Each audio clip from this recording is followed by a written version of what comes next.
Greetings, my fellow Cheapskate. It is I, Commander Cheapskate, and welcome to the show where we help you to play miniatures wargaming on a budget.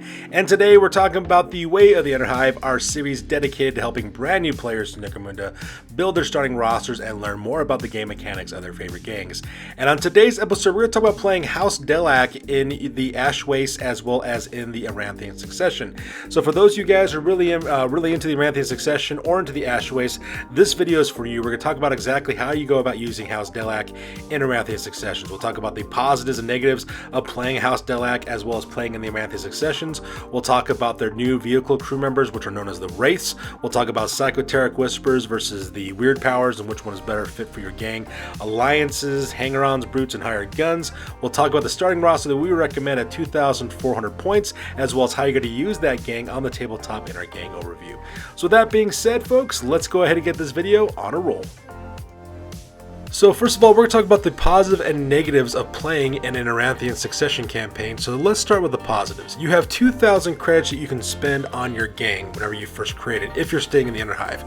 If you're planning on venturing out into the Ash Wraiths, you actually have 2,400 credits to play with, and that is what we're actually going to use for our list building for this video. We're going to assume the fact that you want to play both inside the Underhive as well as the Ash Wraiths, and so your starting roster will be at 2,400 credits. Now, unfortunately, many people look at that price increase of 2,400 credits for a gang that you can start with, and they get the negative attitude about it. A lot of people assume that what you want you to do is to actually spend twice as much money to purchase twice as many fighters to meet that core requirement of 2,400 credits. And actually, that's not the way you should actually look at it, all right? A lot of people think you should buy a 100,000 point gang and then double it, but they're wrong. In this situation, what you want to go for more is for quality rather than quantity of your fighters, and equip your fighters accordingly. So instead of just doubling the number of fighters that you would have in a starting gang, what you want to do is just stick with the normal amount that you'd always have when you first start out a gang, like a box set, for example, would be perfect. But instead of just buying like really cheap weapons and really cheap equipment, actually equip them accordingly. Give them really good weapons, give them really good armor, give them war gear that you normally would not purchase at the beginning of a campaign, and spend your money on that, your point values on that in order to equip your gang. That way you can save a lot more money in an Aranthian Succession. So instead of having 20 fighters in your gang, you maybe just have maybe 8 fighters, but they're all fully equipped with everything they need to be successful in your games of Necromunda. And that's actually one of the cool positives of an Aranthian Succession, is that you can really build really powerful gangs and make them very elite.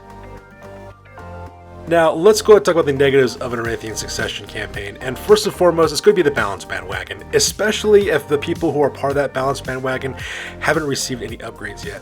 Unfortunately, Games Workshop just never releases everything all at once when it comes to these new campaign settings. It's kind of like a slow power creep. I guess it's a part of a marketing strategy. Personally, I feel it does a lot more harm than good, in my opinion, but whatever the situation may be, that's going to be a thing you got to worry about, because a lot of balance bandwagon people are going to complain about like how gangs become overpowered and you can exploit too many things, and if they're playing a game that hasn't received any upgrades yet, they're definitely going to complain about that. But as always, just ignore their complaints and tell them to put up or shut up or don't play the game. It's that simple.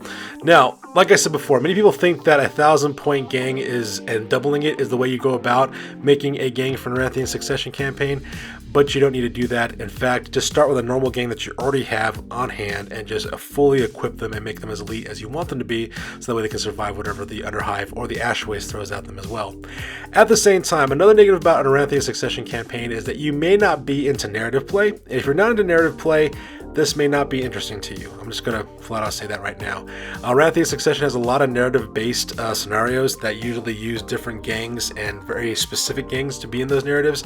So if you don't like playing narrative, this might not be an interest for you. But if you want to use the Aranthian Succession rules to build gangs for different campaigns, I highly suggest that. I think that'd be really cool as well. So first of all, let's talk about the positives of playing a House Delaque gang, no matter what kind of situation you're going to be, especially if you're talking about the Aranthian Succession. So the main thing is, do you like psychic abilities? Because if you do, you could start off with at least 3 of them in your gang, and the reason why is because the Psychoteric Whispers upgrade for Delaque fighters. You can do this for your Master of Shadows, as well as for your Noctghouls, as well as for your Phantoms as well. You also got that already right off the bat with your Zeitgeists as well. So because of that, with the Book of the Outcast being released, you could actually switch out the Psychoteric Whisper disciplines for different Wyrd powers as well, which is going to make it really, really good for your gang with a lot of customization. So it's going to be really powerful to use those abilities. At the same time, Cunning is a skill that is universally standard for all the members of the gang. Cunning's got a really powerful ability, especially when you use Overwatch. That's going to help you out as well. At the same time, the House Delaque has an edge with heavier firepower for vehicles, because with the new rules released for those vehicle rules, they can actually get special weapons like plasma guns, melta guns, grav guns for their vehicles as well. And at the same time, just in a general purpose, House Delaque gangs are generally speaking really good at close combat as well as really good at shooting. Now they're kind of a glass cannon gang because they're not as tough or resilient, but they can really put out the damage when they want to. Now, there are some negatives of playing House Delaque Gang. Like I said before, they're kind of a glass cannon gang, so they're not very strong or very tough. So because of that, they go down pretty easily. So because of that, you want to make sure you protect them at all costs. At the same time, they're also pretty pricey in terms of point values. The weapons they have, the fighters they have, they're all pretty good. So because of that, they do cost quite a bit of points to field. So keep that in mind with the gang. Although it's not too much of a problem with Aranthian Succession, so you have anywhere between 2,000 to 2,400 points in order to create your gang. And as of yet, when this video was made, there is no Aranthian Succession support for the gang up to this point. Now, we do have vehicle crews in terms of the Wraith for this gang, so that part is kind of nice. But things like brand new vehicles or brand new fighters hasn't really been done yet right now for House Delaque. So hopefully that will change in the future, but we'll see about that. So that being said, let's go and talk about the positive and negatives of playing an Aranthian Succession campaign. Alright, so let's talk about the Delaque Wraiths, which are the new vehicle crews that are available now for your Delaque gangs. Now this is from the Bullet Road Run. This is from the Apocrypha Necromunda supplements that were released by the by Warhammer community. So this is what's okay. They got, you can get this download for free from that website. But this is one of the kind of cool things that's talking about Delaque. So when Delaque vehicles are actually being purchased, you have a lot of really good edges. You can buy grav guns, melta guns, plasma guns, and web guns, all for the various prices. Heavy flamers as well. You also have access to infra sights as well as mono sights for your weapons for your vehicles. So right off the bat, you have a bit of an edge in the Ash Waste because you can give better weapons to your custom vehicles, also better weapons for just the normal general standard template construction vehicles as well to really help out your gang. That web gun is going to be really cool to use out in the Ash Waste, especially plasma guns too. Melta guns are perfect for melting through armor. You got all kinds of options as that. Now, for your guys at Delaque Wraiths, use your vehicle crew. These guys cost 35 credits apiece. They have 4+ for ballistic skills, 7 leadership, 6 cool, 7 willpower, as well as intelligence. They also be equipped with a vehicle. They have shooting and driving as their primaries, with leadership and savant as their secondaries. And of course, they can get their normal custom vehicles, Ridge Runners, Rock Grinders, Wolf Quads. Pretty much the equipment they can start off with, as well as the weapons, are pretty much the same as their normal other counterparts, except they can take flechette pistols with solid and fleshbane ammo while other people can't. So that's the kind of nice thing about the Delaques. Now, they don't get any support from the Aranthian Succession up to this point anyways with any new vehicles as of yet, at least not at the time that this video is being made. But the fact that you have your crew and you have better upgrades for your weapons right off the bat is going to be a huge boost, and it's going to really help out your gang to really dominate in the Ash Waste as well. Alright, so let's talk about Psychoteric Whispers and Wyrd powers real quick. So for a lot of the members of the Delaque Gang, they can use Psychoteric Whispers as upgrades for a lot of their fighters as well. And the difference between the Psychoteric Power Whisper powers and as well as the Wyrd powers pretty much comes down to personal choice for the most part. I know you don't get the Psychoteric Whispers bonuses with your Wyrd powers because they're not connected, at least I don't think so anyways. So that might be something you want to take into consideration.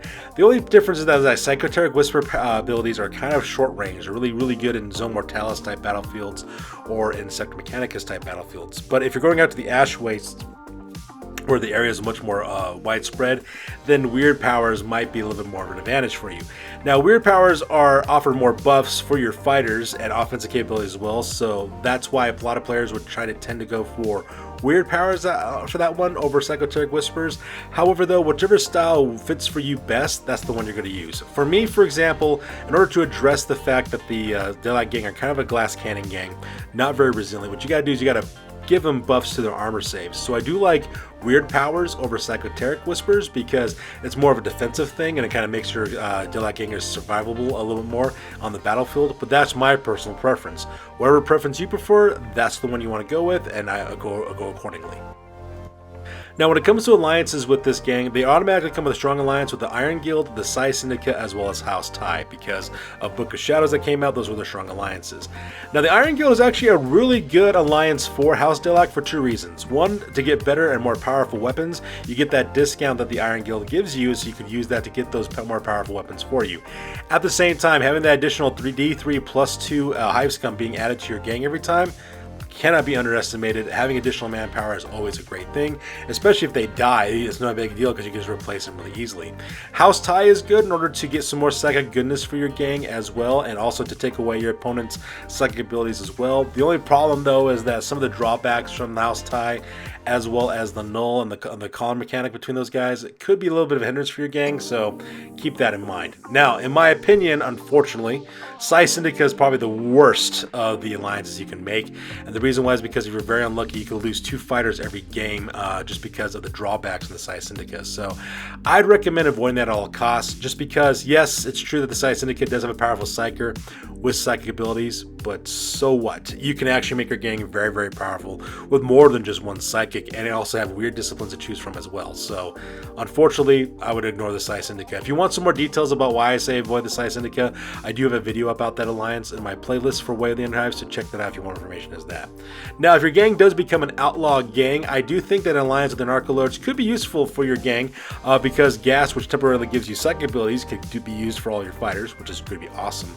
At the same time, having that D3 plus 2 additional fighters from the Narco Scum cannot be underestimated as well. So, about all in all, the alliances for House Delaque Gang is actually quite good.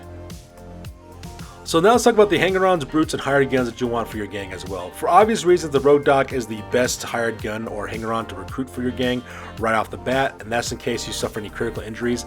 And in Aranthian Succession, you really can't replenish the first half of the campaign anyway, so having a Road Dog is going to be extremely important for your gang.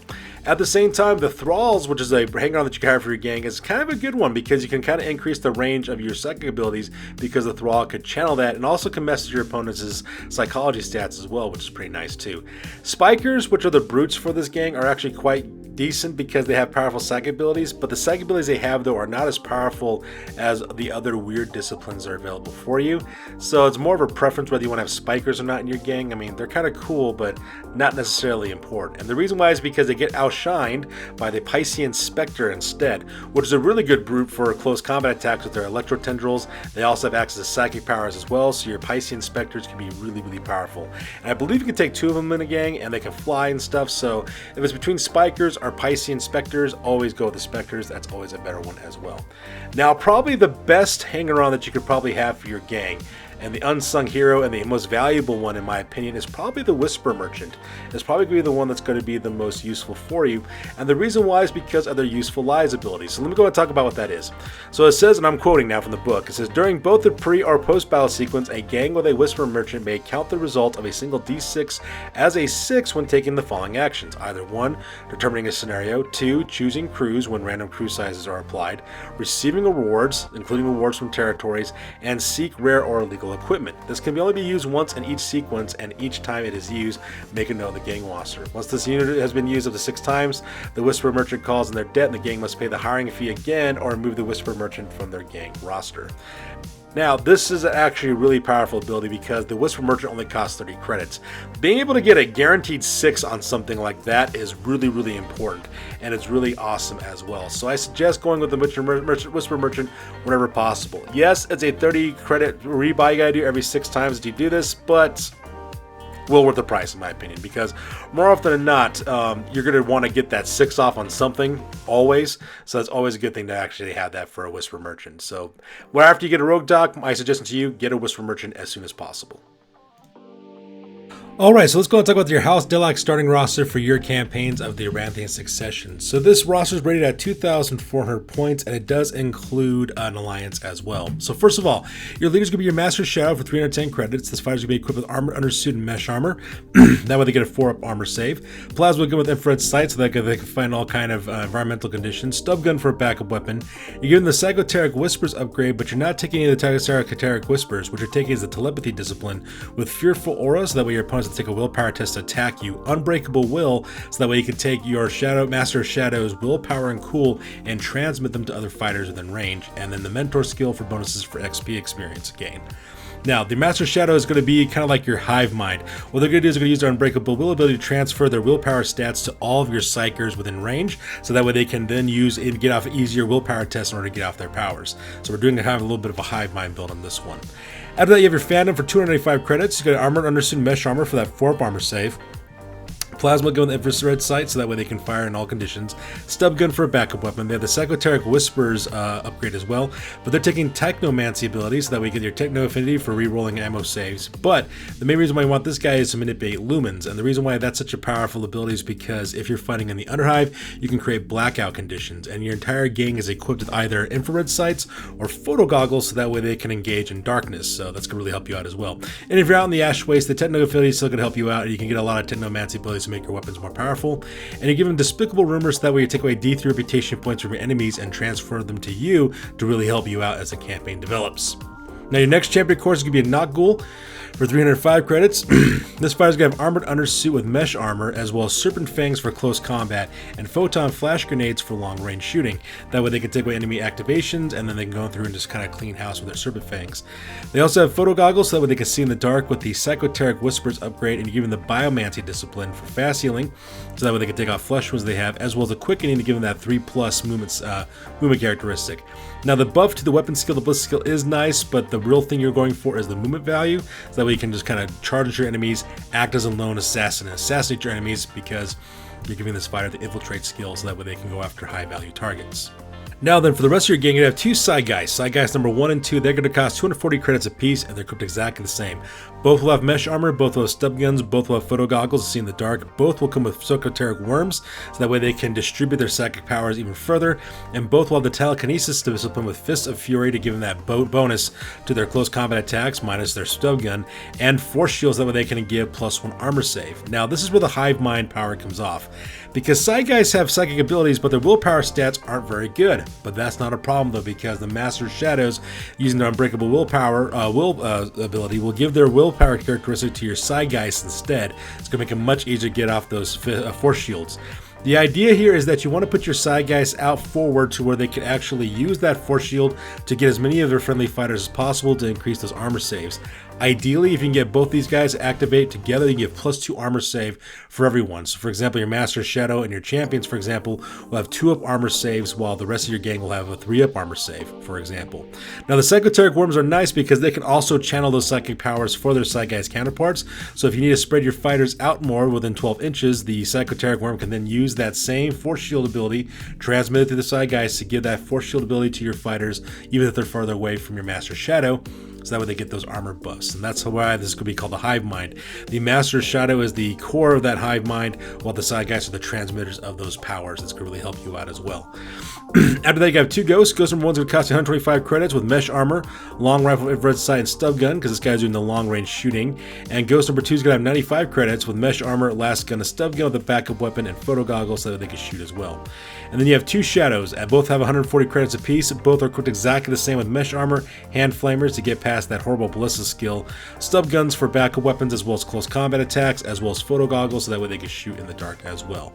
So your Shadows will take point. They'll set people up on fire. At the same time, these Psychoteric Whispers will give all these guys buffs to their armor saves and makes them really, really tough as well. You have a Rogue Dog, so that way you can patch up fighters who are critically injured just in case, and then you have a Wraith with 1 vehicle. That Wraith's going to cost you 460 credits. They can equip with Photo Goggles, so that way they can shoot in all types of environments. They're going to be driving a custom heavy vehicle that has extra armor for the additional toughness for the vehicle, a transport bed to transport your entire gang, tire claws for better handling, nitro burners for +1 movement, and a heavy flamer in order to engage enemy attacks. The nice thing about the flamer is that it also affects enemy vehicles, so if they can't pass their cool test, the vehicle can't activate if they're on fire. So having that blaze condition, setting your opponents on fire, and then finishing them off with close combat could be very, very important. Now the alliance I would recommend for you is the Iron Guild, and the reason why is because that way you can take reductions on more expensive items later on. For example, the Psygeists, I suggest you get the Psychoteric harnesses as soon as possible and use that the alliance with the Iron Guild to reduce the prices of those for your Psygeists. So that'd be an example of that. Get some better special weapons for more vehicles and for your fighters as the campaign develops. Now because you have an alliance with the Iron Guild, you're going to get D3 +2 Wandering Scum every single time you're going to go into battle. battle.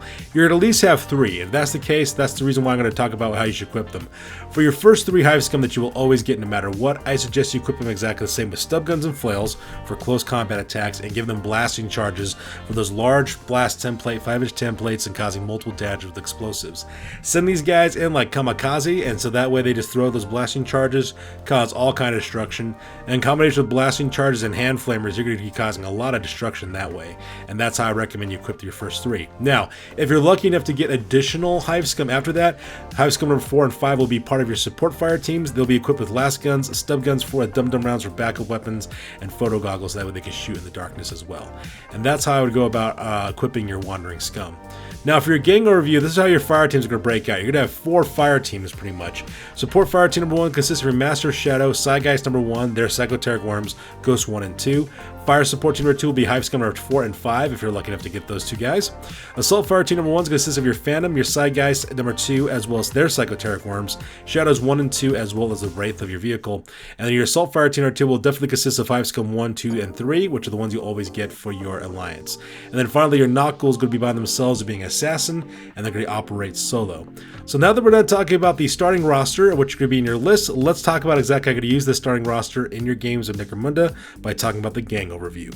Alright, so let's talk about the gang overview real quick and how you're going to go about using your gang. So first of all, your enemy will be stationed like this. Probably have 2 fire teams, a support fire team of some sort, as well as assault fire team. That is if your opponent, of course, is smart. Now, your whole entire gang is pretty much going to be located inside the custom Wraith vehicle, except for your Hive Scum. They probably won't be mounted on the vehicle for the most part, just because they might be coming in later on the battlefield, because they're the ones that you get from your Alliance. And so we have our fire support team here, assault fire team here. We have our little triangles represent our Psychoteric Worms and our Knock Ghoul. And then, of course, we have our Wraith custom vehicle over here. Now, what you're going to do is this. You're going to deploy your Knock Ghoul using Infiltrate, so that way they can come in from behind and attack your enemy that way. And at the same time, you're going to come in with your Wraith custom vehicle and move in forward, but so that's going to do is capture your enemy in a pincer attack. Your Knock Ghoul is going to go after whatever high value targets are available to them. So fighters with powerful weapons, for example, leaders, special characters, whatever the case may be, that Knock Ghoul is going to be perfect for taking out those enemies in close combat and assassinating them by themselves. While that's occurring, the Wraith custom vehicle will then move in and also engage your enemy by setting them on fire with the heavy flamer. And then from that point on, that's where your gang pretty much dismounts. Now, according to, depending on the situation, this is going to happen. You're definitely going to have Hive Scum 1 through 3. They're definitely going to show up on the battlefield no matter what happens. Have these guys dismount first, so that way they can suppress their enemy by open firing with them, using their blasting charges on the enemy and throwing those grenades directly towards your enemy, and basically just kind of screwing up their day by using those 5-inch blast templates and causing all kind of problems. That's going to suppress your enemy really, really good there. While that's happening, have your main support team also drop out of the vehicle as well. In combination with the heavy flamer from the Wraith custom vehicle opening up on your enemy, and the support fire team also opening up fire with long range shooting from the long rifles, as well as the plasma gun, as well as your last gun as well. Your side guys also using their Psychoteric Worms in order to protect and to get off those psychic abilities to get those better armor saves. That's really going to help you out as well. Now, if you need to, you can have your ghosts actually fight on their own. They can actually move out directly to the flanks like this, so that way they can create a firing line somewhere like this, for example. Let's take a firing line right over here. Let me get this line tool right there. You can create your firing line from right there, and then from there they can engage your enemy by getting in a crossfire. These Psychoteric Worms can then travel with Ghost number 1 and 2. The side guys from the combination of the Master Puppets, the Master Shadow rather, can get those psychic abilities off and give your Ghost the ability they need to survive and engage your enemy at the flank. Now, while that's occurring, of course, your Assault Fire team, led by your Phantom, also dismounts as well, and they also assault your enemy from the flank as well, going in and getting a full development that way.